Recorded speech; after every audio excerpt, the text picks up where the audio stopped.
Chuck Lindbergh Gore, rocking PRS. Playing a little bit of Simple from Meriwether Post Pavilion 2015. And quite frankly, I wish it was that simple.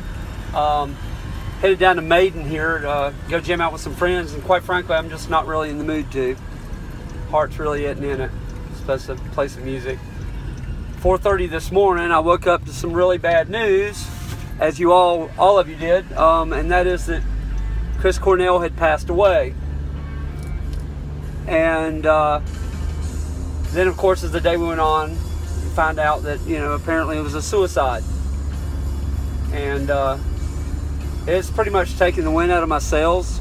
I don't know if it's just because work's been shitty in general here lately, or if it's just the fact that, that's a pretty heavy duty thing to lay on someone at 4:30 in the morning.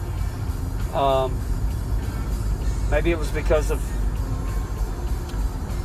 2 weeks ago tomorrow, I finally got to see Soundgarden for the first time in my life. Or maybe it's just something altogether different.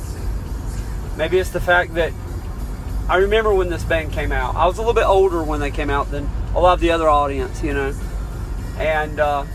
Soundgarden, Pearl Jam, Alice in Chains. At the time when they came out, I was a big Deadhead. The world revolved around the Grateful Dead, and Widespread Panic at that time.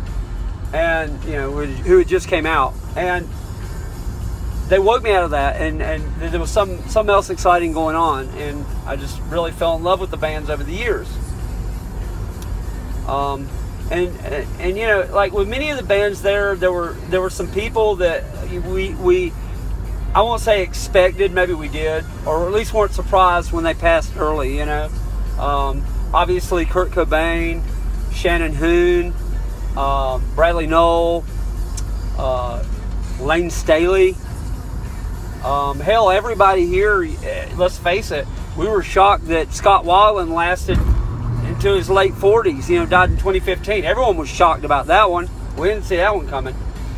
But, I don't know, for me, with Chris Cornell, to me he was like Eddie Vedder. He was going to be the elder statesman, Temple the Dog, Hunger Strike, the two amazing vocals on that song. Well, that's what I expected. I expected these two guys, 20 years from now, reminiscing boring stories of Seattle back in the day and the 50th anniversary of the release of Temple of the Dog. That's what I expected. It's not going to happen now. Yeah, it's kind of rocked my world a little bit.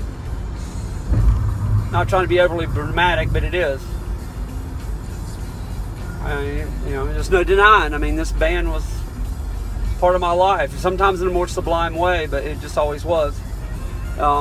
Maybe Mike Gordon said it best, in his film Rising Low, which if you haven't seen it, watch Rising Low. It's about another great artist that we lost too soon, Mr. Alan Woody, bass player for Government Mule and Allman Brothers. And Mike Gordon did a documentary on his life and untimely death. And towards the end, he said, well, in the end, Alan didn't make it. And that could have been him, or it could have been anybody, really. And it kind of got me thinking, this whole rock and roll world that we all, to whatever degree, participate in and live within, has its casualties sometimes. And maybe it, and we feel it as a result. And maybe that's what's going on with me right now. I guess about the only thing I can say is I'm pulling into Maiden here, a little small town, is I sure as hell am glad I bought that hoodie 2 weeks ago. And I wish much positive mojo on Chris's wife and 2 daughters. And Chris, rest in peace. Chuck Lindbergh Gore, rockin' PRS.